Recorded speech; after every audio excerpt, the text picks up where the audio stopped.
वाले अक्सर गाय के ओ भाई बहुत अहम मसला है, इसका क्लिप बना के अभी नहीं चलाए तो कुर्बानी के जानवर की जगह तुमको खड़ा कर दूंगा मैं। देखो आजकल एक बहुत बड़ी कोताही हो रही है, इज्तिमाई कुर्बानियों में लोग नोट कमा रहे हैं।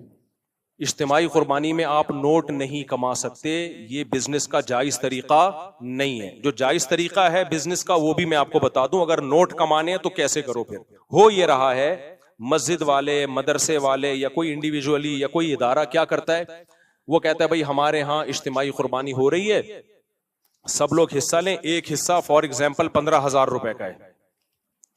अब सबसे 15,000 रुपए ले लिए, लाखों करोड़ों रुपए जमा हो गए, जानवर लेकर आए, गोश्त डिवाइड किया, अब बच गए जी 10 लाख रुपए। वो 10 लाख पी गए, या वो मदरसे का प्रॉफिट समझ लिया कि ये मदरसे का क्या है, प्रॉफिट है, तो ये जायज नहीं है। वो 10 लाख रुपए आपको सब में को डिवाइड करने पड़ेंगे, वापस करने पड़ेंगे वो मदरसे का प्रॉफिट। क्योंकि अगर आप मदरसे का वकील बन के इज्तिमाई कुर्बानी कर रहे हैं तो मदरसा प्रॉफिट अगर रख रहा है तो इसका मतलब मदरसा बिजनेस कर रहा है। तो कानूनी इदारा भी एक शख्स वाहिद शख्स की तरह होता है, जिसको शख्स कानूनी कहते हैं। समझ रहे हैं कि नहीं समझ रहे? इदारा भी क्या होता है, एक फर्द की तरह बिजनेस करेगा, उसके भी बिजनेस के जायज होने के अहकाम वही हैं जो एक फर्द वाहिद के हैं। कोई इदारा सूदी लेन देन नहीं कर सकता। मिसाल के तौर पर आपने किसी मदरसे को 1 करोड़ रुपए, मदरसे से 1 करोड़ रुपए कर्जा लिया और कहा कि मैं हर साल 1 लाख रुपए मदरसे को इस पे प्रॉफिट दूंगा, तो दूंगा मदरसे को, लेकिन ये प्रॉफिट मदरसे के लिए जायज नहीं है क्योंकि मदरसे से सूदी कर्जा लिया जा रहा है। तो ऐसे ही मदरसे के साथ जब बिजनेस होगा तो बिजनेस के अहकाम वही हैं जो जमशेद के साथ बिजनेस के अहकाम है। वो क्या है वो मैं अभी आके आपको बताता हूं। समझ रहे हैं कि नहीं समझ रहे?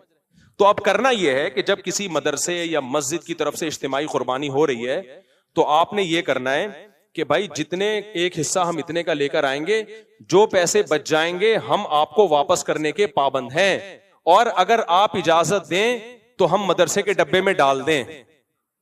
ये रसीद पे पहले लिखवा लें आप। फिर अब जब वो पैसे बचेंगे, अगर कोई शख्स कहता है मैंने इजाजत दी थी आपको कि ये मदरसे में डाल दें, लेकिन मैं वो इजाजत कैंसिल कर रहा हूं, मुझे पैसे वापस दो, तो आपको देने पड़ेंगे, क्योंकि इस एग्रीमेंट की कोई शरई हैसियत है नहीं। ये बस एक अखलाकी पाबंदी होगी कि भाई मैंने कहा था जो पैसे बच जाएं तो मदरसे में डाल देना, उस वक्त मेरा मूड यही था, लेकिन पैसे तो चूंकि मेरे हैं तो वापस दे दो मुझे, तो आपको वापस देने पड़ेंगे। आमतौर पे देखा यह जा रहा है कि मस्जिद वाले, मदरसे वाले जो इस तरह की कुर्बानी करते हैं वो वापसी का ऑप्शन नहीं रखते, और अगर रखते भी, अगर वो कह भी देते हैं कि जो पैसा बचेगा हम मदरसे में फंड के तौर पे दे देंगे, तो फिर ये नहीं बताते कि ये लाजमी शर्त नहीं है। लाजमी शर्त लगा नहीं सकते ना, ये जिसका पैसा है जब तक वो आपको एन वक्त पे जब उसका हक आएगा तो उस वक्त अगर वो इजाजत देता है तो ठीक है, नहीं देता तो उसको हक है। देखो मैं आपसे कहता हूं कि कल मैं आपको सदका दूंगा 50 रुपए, आपसे वादा कर लेता हूं, कल आप आए कि आपने कहा था 50 रुपए दो, मैं कह रहा हूं यार मेरा मूड नहीं है, तो आप जबरदस्ती ले सकते हो? भाई एक वादा किया था, अभी मेरा मूड नहीं है। हम ये तो कहेंगे यार अब अखलाक का तकाजा है कि दे दो, लेकिन कोई शरई पाबंदी इस पे है नहीं। आपके पैसे भाई मेरी जरूरत पड़ गई है मुझे, अब उस वक्त मैंने कहा था मेरे पास थे, अब मेरे पास है नहीं। हाँ आने जाने का जो आपकी टेंशन हुई किराया मैं दे देता हूं, मेरे वादे की बेस पे आप आए तो नुकसान नहीं होने दूंगा मैं आपको। तो ऐसे ही खूब समझ लो कि जब इज्तिमाई कुर्बानी की है तो उस पे जो इजाफी प्रॉफिट है आपने रसीद पे पहले लिखवा लिया, लोगों को बता दिया कि जो पैसा बचेगा हम मदरसे के डब्बे में डाल देंगे, तो ठीक है, अच्छा काम किया आपने। लेकिन जब ये पैसा बचेगा तो लोगों में से हर एक को ये हक हासिल है कि वो ये पैसा वापस ले ले। वो कहें हमने कहा था कि आप मदरसे में दे दिएगा, लेकिन अब हमारा इरादा बदल गया, पैसे हमारे हैं तो आप हमें वापस कर दें। ये लाजमी शर्त नहीं है। तो रसीद में अब इज्तिमाई कुर्बानी में आपने क्या लिखवाना है, भाई एक हिस्सा इतने का है, जो पैसे बचेंगे वो किसी इंडिविजुअल, किसी फर्द के हरगिज नहीं होंगे, वो तो वैसे ही हराम है, नाजायज है, बल्कि जो पैसे बचेंगे हम मदरसे को देंगे। लेकिन अगर आप वापस लेना चाहें तो आपके पास ये राइट है, आप फला तारीख को हमारा पूरा हिसाब होगा, ईद के तीसरे या चौथे दिन आके वो रकम ले जाएं, तो रसीद पे आपको इस तरह से छपवाना पड़ेगा, तब ये काम हलाल होगा, अदरवाइज ये जायज नहीं है। समझ में आ रही है बात? अब आप अगर इसको प्रॉफिट के तौर पे रखना चाहते हो कि मैं इज्तिमाई कुर्बानी करूं और नोट भी छापूं, तो फिर आपने क्या करना है? फिर आपने ये करना है, अच्छा ये नाजायज क्यों है? ये जो पहला तरीके में बिजनेस नाजायज क्यों है? नाजायज इसलिए है कि आप जब इज्तिमाई कुर्बानी करते हो तो आप लोगों के नुमाइंदे होते हो, उनके लिए जानवर खरीदने के लिए। वकील मुवक्किल से कमीशन तो ले सकता है बता के। देखो वकील की दो किस्में होती हैं, अब ये थोड़ा पेचीदा मसला हो जाएगा ना, आवाम को समझाना थोड़ा सा। वकील क्या कर सकता है, आपने मुझे कहा मुफ्ती साहब मेरे लिए गाय खरीदो, मैं गाय खरीदी आपके लिए, रास्ते में पहना दी किसी को मैंने महंगे दामों करके, क्या मैं प्रॉफिट रख सकता हूं? वो नहीं रख सकता। भाई आपने तो दूसरे के रिस्क पे खरीदी है, अगर ये गाय मर जाती तो आप किससे पैसे लेते? उससे लेते, यार तुम्हारी गाय थी उसको छीन के भाग गया, मैं तो तुम्हारे लिए लेने गया था। तो उस पर कोई प्रॉफिट वॉफिट नहीं रख सकते आप। जो एक्सपेंसेस आए हैं वो ले सकते हो, जो जितना खर्चा आया है। प्रॉफिट अगर आपने लेना है तो फिर शरीयत का उसूल क्या है? शरीयत का उसूल ये है कि आप जब तक कोई चीज खरीद के अपनी मिल्कियत और अपने कब्जे में नहीं ले लेते, उस वक्त तक उस पे उसको बेच के उस पे प्रॉफिट नहीं कमा सकते आप। समझ रहे हो कि नहीं समझ रहे? मैंने भी इज्तिमाई कुर्बानी का बिजनेस किया है, लेकिन बिजनेस बता के, और इस तरीके से जैसे मैं अभी आपको बता रहा हूं, इस तरह से आप करें, कोई हमें एतराज नहीं।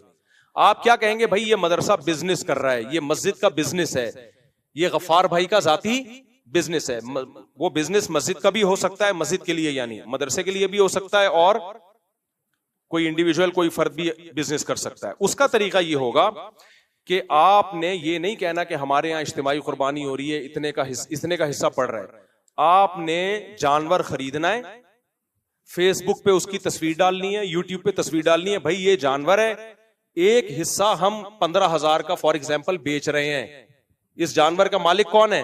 आप हो। इस दौरान ये जानवर मर गया, नुकसान किसका है? आपका। ये मेरा जानवर है, मैं चाहूं जानवर बेच दूं जितने का, चाहूं तो हिस्सा बेच दूं जितने का। तो ये मेरा जानवर है, मैंने कितने का खरीदा ये आपका हेडिक नहीं है। जो लोग खरीदना चाहते हैं 15,000 का एक हिस्सा है, खरीद लें। समझ रहे हो कि नहीं समझ रहे? तो वो 15,000 का जब खरीदेंगे, दो दूसरे ने भी 15-15, तो ये 7 हिस्से आपने दूसरों को बेच दिए, गोया आपकी पूरी गाय बिक गई। उस पर जो प्रॉफिट हुआ वो किसका है? बोलो, आपका। अब अगर गाय हलाक होती है, बिकने के बाद तो नुकसान उनका है, इससे पहले हलाक होती है तो नुकसान किसका है? आपका। इस कंडीशन में लाना पड़ेगा इस बिजनेस को, यानी आपने खरीदना है, खरीदने के बाद अपने कब्जे में लेना है। अब तक वो गाय किसकी है? आपकी है। इसका सारा नुकसान का रिस्क कौन ले रहा है? आप ले रहे हो। अब आप पहनाना शुरू कर दो। पहनाते ही है, बेचता कौन है? समझ में आ रही है बात कि नहीं आ रही? और आसान तरीका बताता हूं। आप कहोगे भाई हम 100 गाय उठा के ले आए, कोई खरीद ही नहीं रहा, तो हम क्या करेंगे? बुकिंग पहले शुरू कर दो। बेशक, बुकिंग का तरीका क्या है? आप बोलो भाई मेरा इरादा है कुर्बानी का, और मैं जो हिस्सा लेना चाहे तो मेरे पास हिस्सा बुक करा दे, और मैंने रेट रखे फॉर एग्जांपल 15,000 रुपए। तो जो लोग इसमें दिलचस्पी लेते हैं पैसे दे दें एडवांस में, लेकिन ये सिर्फ बुकिंग होगी, ये डन नहीं है अभी सौदा। जब मैं जानवर लाऊंगा, आपको जानवर दिखाऊंगा, उसके बाद आप अगर खरीदने में दिलचस्पी रखते हो तो सौदा डन कर देना, नहीं रखते हो तो 15,000 वापस ले लेना। समझ में आ रही है बात कि नहीं आ रही? जैसे हम मेडिकल वाले को बोलते हैं भाई एडवांस में पैसे रख ले, ये दवा मंगवा दे, वो दवा मंगवा देता है, हम जाके उससे खरीद लेते हैं, हमारी मर्जी नहीं खरीदें तो वो दवा किसी और को पहनाएगा। फिर वो जब तक आपकी मिल्कियत में वो गाय नहीं आ जाती, बकरा नहीं आ जाता, आप आगे किसी को बेच नहीं सकते। बुकिंग कर सकते हैं, बुकिंग इस सेंस में भाई जो जो दिलचस्पी रखते हैं वो हिस्सा बुक कर लें अपना, 15 पूरे दे दें या 1,000 रुपए दे दें, जिससे हम समझें कि ये वाकई इंटरेस्टेड हैं इसमें, तो वो दे देंगे। तो ये सौदा नहीं होगा, ये अमानत है। उन लोगों की रकमें आपके पास क्या है? अमानत है, आपके पास अमानत के तौर पे रखी हुई है। आपने अपने पैसों से जाके या उन्हीं पैसों से जाके, आपने वो पैसे तो कोई भी लगे तो उसमें कोई फर्क नहीं है, लेकिन उनको आपने वापस करने पड़ेंगे। वो आपने जाके जानवर खरीदा, फिर हर जानवर आपको दिखा के, क्योंकि देखे बगैर अगला खरीद भी नहीं सकता शरीयत में। कब्जे में ले लिया, आप उसको बोलें भाई ये जानवर है, ये गाय है, ये फेसबुक पे तस्वीर या व्हाट्सएप पे तस्वीर भेज दी, भाई ये मेरे पास खड़ा हुआ है जानवर, अब आप बताओ खरीदने में दिलचस्पी रखते हो? वो कहे नहीं भाई ये पतली गाय है, मोटी गाय है, मुझे नहीं चाहिए, या मुझे कोई और से हिस्सा मिल गया है, तो अब आपको वो वापस करना पड़ेगा क्योंकि सौदा डन हुआ नहीं था। अब अगर आप कहते हो ये तो मेरा नुकसान है, मैं अब ये गाय किसको पहनाऊं, तो कोई बात नहीं, कारोबार में फायदा भी होता है और बोलो नुकसान भी। मैंने ये काम 8-10 साल किया है, लेकिन बता के किया है कि बिजनेस कर रहा हूं, फी सबीलिल्लाह नहीं कर रहा। उसमें लड़कों को कहा हुआ था कि कोई भी जानवर जब आता है लोगों को आपने दिखाना है, दिखाने के बाद उनको पूरा पूरा राइट देना है, लोगों से कहना है ये आपकी गाय है, इसमें एक हिस्सा 15,000 का आपने पैसे एडवांस दे दिए, लेकिन ये हिस्सा 15,000 का है, हम बेच रहे हैं, लेना है लो, अगर नहीं लेना तो पूरे पूरे 15 हम आपको वापस करने के लिए तैयार है, और लेने के बाद ये हिस्सा आपका होगा। क्या मतलब, गाय अगर मर गई तो एक हिस्सा है तो 7वां हिस्से का नुकसान आपका होगा, हमारा नहीं होगा, क्योंकि बिकने के बाद अब इसका रिस्क कौन उठाएगा? आप उठाओगे, जो खरीदेगा वो अब इसके नफा नुकसान का जामिन है। समझ रहे हैं नहीं समझ रहे? तो कितने मेरे झगड़े होते थे, मैं जानवर लाया तो 40 जान 100 गाय लाया, 4-5 साल 8-10 साल मैंने ये बिजनेस खुद किया है, खुद मंडियों में गया भी हूं जानवर लेने के लिए। उसमें इतनी टेंशन होती थी जब मैं जानवर लेके आता था। अब जो मुलाजमीन रखे हुए उनको मैंने कहा भाई ये गाय जो है गफ्फार भाई का हिस्सा है, इसको गफ्फार भाई को आपने बता दिया? कह रहे नहीं बताया नहीं। वो कह रहे भाई हमने तो पहले इजाजत दी हुई थी। तो फिर मेरी लड़ाई होती थी कि मैं जो मुंह से फूट रहा हूं उसको आप तस्वीर भेजो, उसको बोलो भाई ये आपकी गाय है, इस पे आपका कब्जा जरूरी है, अभी तो ये मेरे कब्जे में है। तो आप देखोगे, ठीक है, कब्जे का मतलब ये नहीं कि आके वो जेब में डाले गाय को, कब्जे का मतलब भाई ये गाय है, हम तखलिया का मतलब भी आपकी है, मेरी नहीं है। अब ये यहां खूंटे से बंधी हुई है, सिर्फ खूंटा मेरा है, गाय किसकी है? ये रस्सी भी हमने आपको गिफ्ट कर दी है, गाय आपकी है। अब इसके नफे नुकसान का कौन जामिन है? आप हो। हर गाय के हर हिस्से में ये टेंशन उठाता था मैं। तो लड़के बेजार हो जाते थे, यार उनको को दिलचस्पी नहीं। मैंने कहा भाई किसी को दिलचस्पी हो या ना हो, शरई तौर पर इसको हलाल करने के लिए ये जरूरी है कि आप उसको गाय दिखाएं, उसके बाद बोले वो नहीं देख रहा, उसका कोई नुमाइंदा देखे, और नुमाइंदे आप खुद नहीं हो सकते कि मैं आप ही का नुमाइंदा बन के कब्जा कर रहा हूं। जो बेचने वाला है वो खरीदार का नुमाइंदा नहीं बन सकता। भाई आप किसी और को नुमाइंदा बना लो, वो आपकी तरफ से गाय देख ले और डन कर दे। आप अमेरिका में हो, आप नहीं आ सकते। तो ये बिजनेस अगर करना है तो फिर बिजनेस का मोड पूरा, जो एक बिजनेस का एक स्ट्रक्चर है, वो इख्तियार करना पड़ेगा। तो आज हो ये रहा है कि काम बिजनेस का हो रहा है, लेबल इज्तिमाई कुर्बानी का लग रहा है। तो मैंने तो 8-10 साल किया, उसके बाद मुझे अंदाजा हो गया कि ये बहुत बड़ी टेंशन है, लोगों को समझाना बहुत मुश्किल है, मुलाजमीन को समझाना बहुत मुश्किल है।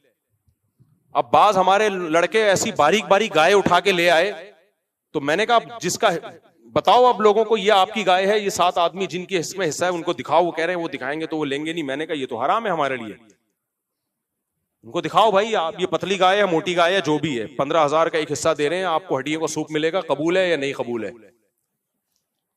तो अब जो अमेरिका कनाडा में बैठा है उसको तो दिलचस्पी नहीं होती ना, कह रहे हैं भाई हमारे क्या। हम कहते हैं आपको दिलचस्पी नहीं है, लेकिन शरई तौर पर हलाल करने के लिए कारोबार को यह जरूरी है कि आप देखें या आपका कोई नुमाइंदा देख के डन करे, देखे बगैर डन करने का कोई एतबार नहीं है। तो फिर वो उसको सूप हमने दिखाया, हड्डियों का सूप, किसी ने ले लिया, किसी ने बोला हमें नहीं चाहिए। वो टेंशन किसकी हुई? फिर वो सूप हमने अपने बच्चों को पिलाया। फिर समझ रहे कि नहीं समझ रहे? तो उसमें लॉस हुआ। तो ये जब प्रॉपर वे में काम होगा तो हलाल है, प्रॉपर वे में नहीं होगा तो ये हलाल नहीं है। तो इज्तिमाई कुर्बानी में खुलासा ये निकला कि आप प्रॉफिट नहीं कमा सकते, और अगर बिजनेस करना है तो लेबल क्या लगना चाहिए? बिजनेस। इसमें किसी किस्म का लोगों को धोखा बोलो ना हो। एक मस्जिद की इंतजामिया कुछ दिन पहले मेरे पास आई और कहने लगी मुफ्ती साहब हम जो है वो इज्तिमाई कुर्बानी करते हैं और बिजनेस भी करेंगे, इसमें प्रॉफिट भी रखेंगे। मैंने कहा प्रॉफिट तो इन्वेस्टमेंट के बगैर हो नहीं सकता, आपका अपना कितना पैसा लग रहा है इसमें? कह रहे हमारा पैसा तो नहीं लग रहा इसमें। तो कहने लगे, मैंने कहा फिर तो बिजनेस, फिर तो प्रॉफिट हलाल नहीं है। जब आपकी इन्वेस्टमेंट ही नहीं है, रिस्क ही नहीं ले रहे आप, तो आपका के लिए नफा कहां से हलाल हो गया? कह रहे हम जो इतनी मेहनत करेंगे और इतनी स्ट्रगल करेंगे और वो भी तो उसमें हमारा प्रॉफिट बनता है। मैंने कहा मेहनत पे उजरत बनती है, प्रॉफिट नहीं बनता। और उजरत भी जब जायज है जब बता के हो, बगैर बताए उजरत भी जायज नहीं है। मिसाल के तौर पर कोई आंटी यहां से गुजर रही है सामान लेके, आपने आंटी की मदद की, सामान उठा के उनके घर तक पहुंचाया। पहले जमाने में लोग करते थे, कोई एजेड खवातीन है तो नौजवान लोगों को खिदमत का जज्बा था, भाई आंटी हम पहुंचा देते हैं आपके घर सामान। अब आपने घर में सामान पहुंचाया, आपने कहा 500 रुपए दे दें आंटी। वो कहेंगे भाई 500 रुपए, कहने मजदूरी के पैसे नहीं होते क्या? होते हैं, लेकिन फिर मजदूर पहले एग्रीमेंट करता है, प्रॉफिट तो फिर भी नहीं है। तो आप मस्जिद वाले स्पेसिफिक कमीशन ले सकते हैं कि भाई हम 10 आदमी इज्तिमाई कुर्बानी का निज़ाम संभालेंगे, हमारे दिन रात एक हो जाएंगे, गायों का गोबर भी है और ये भी है और वो भी है, हिस्से बांटने भी हैं, तो फी गाय हम इतना कमीशन लेंगे, ये पर्ची पे लिख दें, अंधेरे में मत रखो। लोग समझ रहे होते हैं ये फी सबीलिल्लाह हमारी खिदमत हो रही है, हालांकि वो कमीशन भी रख रहे होते हैं, पैसे भी रख रहे होते हैं, तो ये सही नहीं है। अगर इंतजामिया या मदरसे की इंतजामिया ये काम कर रही है और अपना कमीशन ले रही है, तो कमीशन की मिकदार भी बताएं कि फी गाय हम इतना कमीशन लेंगे, जिसमें हम आपको ये सर्विस देंगे, गाय भी आपकी होगी, पैसे भी आपके होंगे, हमारा काम है उस गाय को खड़ा करना और उसके चारे का खर्चा भी आप पे होगा। हमारा काम है उस गाय को माहिर कसाई से ज़बा करवा के गोश्त आप तक पहुंचा देना। ये इस काम के हम कितने रुपए लेंगे? 500 रुपए लेंगे, ये बता दें पहले, या 1000 रुपए लेंगे या 1 करोड़ रुपए लेंगे, मुझे उससे कोई गरज नहीं। अगर लोग देने पे राजी हैं तो क्या देगा कोई नहीं, 1 करोड़ रुपए, एक मिसाल दे रहा हूं। तो इस तरीके से ये काम किया जाए। अदरवाइज जो इज्तिमाई कुर्बानियों में पैसों का उनसर आ गया है ना, नोट छापे जा रहे हैं और पैसा कमाए जा रहे हैं, ये हराम है, नाजायज है, समझते हो? इसको जो भी इज्तिमाई कुर्बानी कर रहा है तो उससे पूछें भाई जो पैसे बचेंगे वो कहां जाएंगे, और हर चीज हिसाब किताब होना चाहिए। अल्हम्दुलिल्लाह ज्यादातर मस्जिद मदारिस में तो पूरा हिसाब होता है, इतने की गायें पड़ी हैं, इतना उसका खर्चा है, कसाई की इतनी उजरत निकली है, वगैरह वगैरह, बचा के ये बचा है। तो वो बचा हुआ हद तक तो ठीक होता है, बचा हुआ गया कहाँ, आगे कुछ पता नहीं होता कहाँ गया वो। तो वो जो बचा हुआ है वो लोगों को वापस करना पड़ेगा। और फिर उसका नाम, अगर बिजनेस कर रहे हैं तो फिर उसका नाम इज्तिमाई कुर्बानी ना रखें, क्योंकि इज्तिमाई कुर्बानी से पहला मैसेज यही जाता है कि आप लोगों की नुमाइंदे बनके उनको एक सहूलत दे रहे हैं, तो उसको फिर बिजनेस ही करें। तो मैंने जब किया तो बिजनेस ही किया था। एक कंपनी का नाम था, मेरी कंपनी है, मैं नाम नहीं बताऊंगा उसका, तो बाकायदा कंपनी का नाम इस्तेमाल किया उसमें, और फिर उसमें जो है वो बताया भाई ये हिस्सा बराए फरोख्त है, पर्ची भी ये छपवाई, हिस्सा क्या है, बराए फरोख्त है, तो इतने का हिस्सा हम बेचेंगे। और फिर उसमें जब मेरी गाय आती थी तो मैं अपने लड़कों के जिम्मे लगाया हुआ था, हर एक को फोन करो, गाय की तस्वीर भेजो, बोलो अब आप बताओ खरीद रहे हो कि नहीं खरीद रहे हो हिस्सा। पूरा एक एक चीज तजवीज के साथ क्लियर होती थी। जिसने कह दिया हमें खरीदना है तो ठीक है आपका हिस्सा है, जिसने कहा हमें नहीं खरीदना, लो भाई ये पैसे वापस लो अपने। समझते हो? इस तरीके से करना है। और कोई सवाल? ये क्लिप बना के चला देना लाजमी। अमानतों में बहुत हुक्म है भाई। देखो नबी सल्लल्लाहु अलैहि वसल्लम के पास एक सेकंड मेरे भाई, एक सहाबी आए, मुसलमान हुए, जिस कौम से थे उससे जंग हो रही थी, तो जंग से पहले वो आके मुसलमान हो गए। उनके पास बकरियों का पूरा रेवड़ था, तो उन्होंने कहा मैं इस्लाम लाने के बाद क्या करूं? आपने कहा ये रेवड़ में जिस जिसकी बकरियां पहले जाके वापस करो। हालांकि जिनसे लड़ाई हो रही है उनकी बकरियां थी, वो तो उनका तो माले गनीमत है ना, लेकिन भाई माले गनीमत तो जंग के बाद होता है ना, ये बकरियां तो उनकी हैं, उन काफिरों की हैं जिनसे तुम्हारी लड़ाई, उनसे तुम्हारा एग्रीमेंट थोड़ी हुआ है कि उनसे बकरियां ली और इस्लाम लाके सारी बकरियां इधर ले आए। ये तो फिर गैर मुस्लिम जाए, सोना निकाले, चोरी करे और इस्लाम कबूल करके सोना लेके भाग जाए।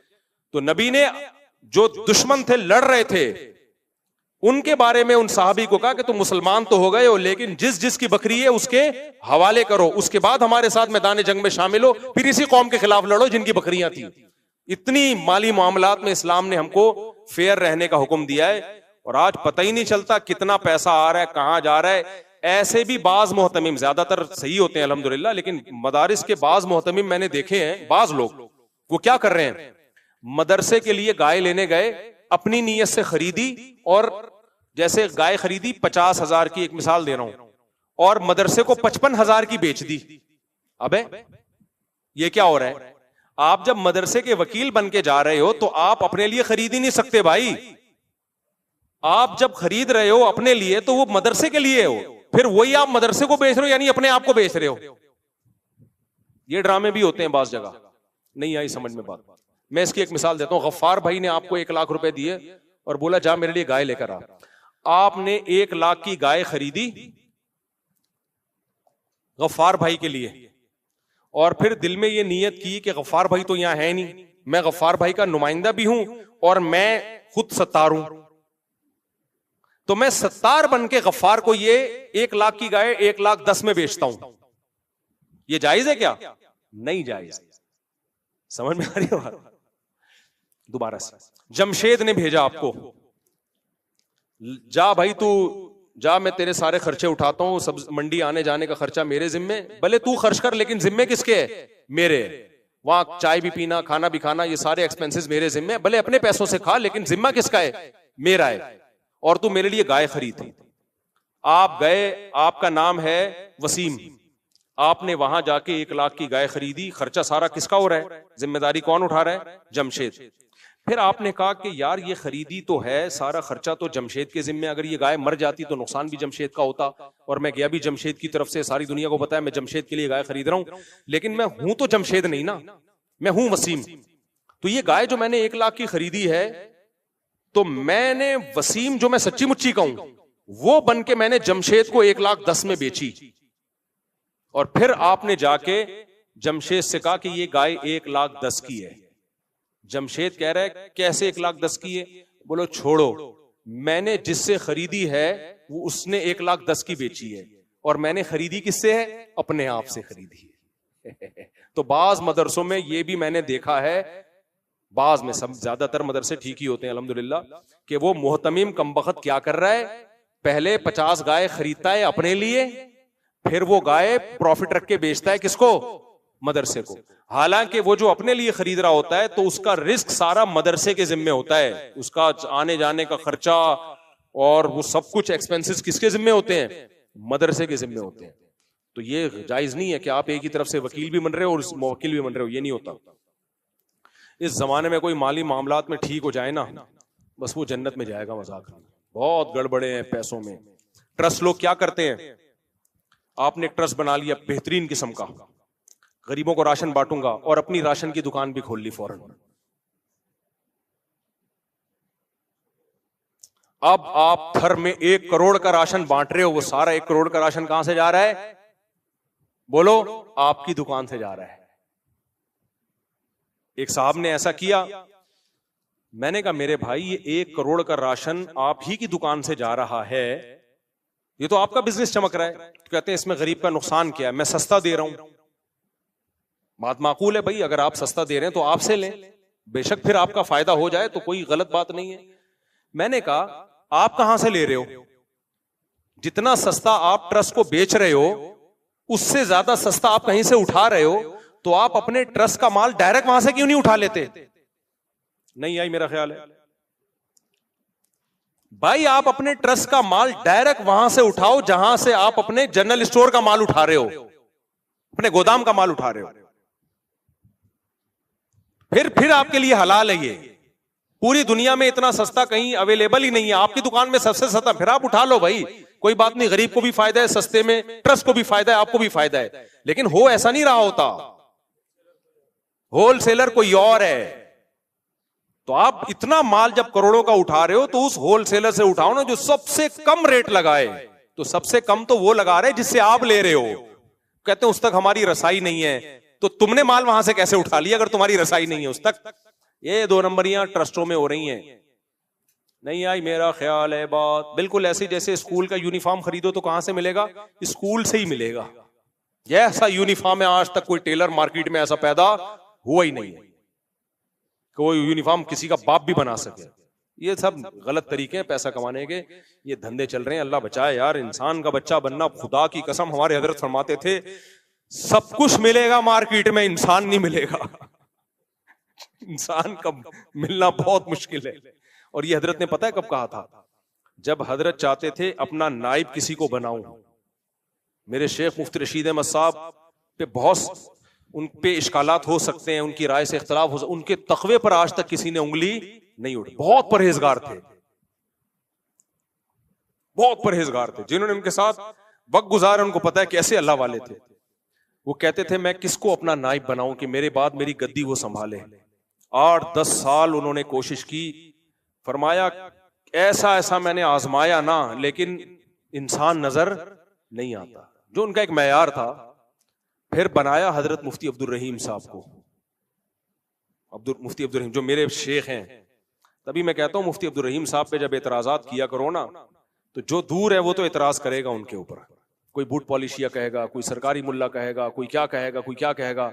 मैंने भाई 30 साल गुजारे उनके साथ, मैं आपके इन बातों से मुतासिर नहीं होऊंगा। पाकिस्तान में जो भी मुखलिस होगा, जज्बात से हटकर बात करेगा, ग्राउंड रियलिटी को सामने रख के बात करेगा, लोग उसको एजेंट ही कहेंगे। और जो जज्बाती बातें करेगा, उल्टी बातें करेगा, लोग उसको मानेंगे ये है क्या मुखलिस, ये मुखलिस है।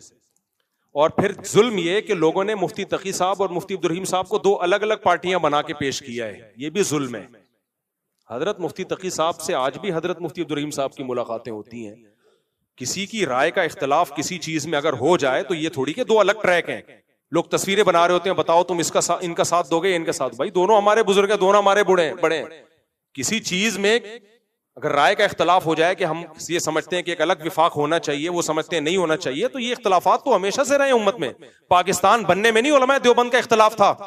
हुसैन अहमद मदनी कहते थे नहीं बनना चाहिए, मौलाना शरफ अली थानवी कहते थे बनाना फर्ज है। तो क्या दो अलग अलग राहें थी? भाई राय का इख्तलाफ था, लेकिन दोनों क्या है, हमारे बड़े हैं। तो राय का इख्तलाफ एक अलग चीज होती है किसी की पॉलिसियों पे, लेकिन ये कह देना कि ये फलां के एजेंट हैं, ये सरकारी पिट्ठू हैं, ये फौज के वो हैं, ये बहुत गलत बात है। ये आप मुतासिर हो गए इन नारों से, हम नहीं होते मुतासिर। मुफ्ती रशीद अहमद साहब कहते हैं मैंने इतना किसी को आजमाया नहीं है जितना मुफ्ती अब्दुल रहीम को मैंने आजमाया है।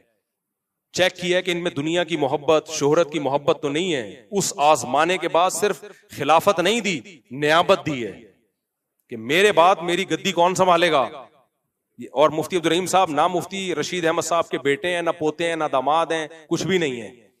मेरिट की बेस पर, समझ रहे हो, कौम भी अलग अलग है। मुफ्ती अब्दुल रहीम साहब उर्दू स्पीकिंग है, यानी इंडिया के उर्दू में शुमार होता है, और मुफ्ती रशीद अहमद साहब पंजाबी थे। कौम भी अलग, जबान भी अलग, खालिस मेरिट की बेस पर मुफ्ती अब्दुल रहीम साहब का सिलेक्शन किया उन्होंने। तो कहां से कहां बात चली गई, हम क्या कह रहे थे। तो इंसान का तलाश करना बहुत मुश्किल, मामलात में क्लियर हो और हर चीज में क्लियर हो। तो ऐसे लोग मार्केट में क्या चल रहे हैं, शार्ट चल रहे हैं। तो अल्लाह हमें उन 60 लोगों में शामिल कर ले। क्या होलसेल से जो चीज चल रही हो, तो ट्रस्ट में ये गड़बड़े हो रही हैं आजकल। थर में खुराक बांटी जा रही है और अपने जनरल स्टोर से बांटी जा रही है। करोड़पति बन गए थोड़े दिनों में। जैसे वो था ना पुराने वजीर आजम, पुराने से पुराने, स्टील मिल जो वो हुआ ना कि यहाँ रोड बनेंगे और पुलों में इतनी लोहा लगेगा, इतनी स्टील लगेगी, तो मुल्क के लिए बड़ा अच्छा काम हो रहा है। लेकिन वो स्टील जा किसकी फैक्ट्रियों से रहा है, आपकी फैक्ट्रियों से जा रहा है। वो ओपन मार्केट से नहीं है, वो आपकी दुकान से ही जाएगा। ये ऐसे ही है जैसे मैं गरीबों को रोजा इफ्तार करवाऊं और बोलूं शरबत किसकी दुकान से जाएगा, मेरी दुकान से। तो इफ्तार कराने में तो फ्री में नहीं पड़ा, वो उस इफ्तार की वजह से जो हमने कमा लिया वो और उसकी जो पब्लिसिटी हो गई वो अलग है। मार्केट में क्या चल रहा है, तो आप बिजनेस करो 100 दफा करो, लेकिन उस पे इज्तिमाई कुर्बानी का लेबल ना लगाओ। बिजनेस, जैसे मैंने जब बिजनेस किया था ना कुर्बानी का, तो मैंने बता के बिजनेस है भाई, ये बिजनेस है, इसमें इतने का हिस्सा आपको कितने का भी पड़ा, हम इतने का बेचेंगे, जो प्रॉफिट होगा हमारा है।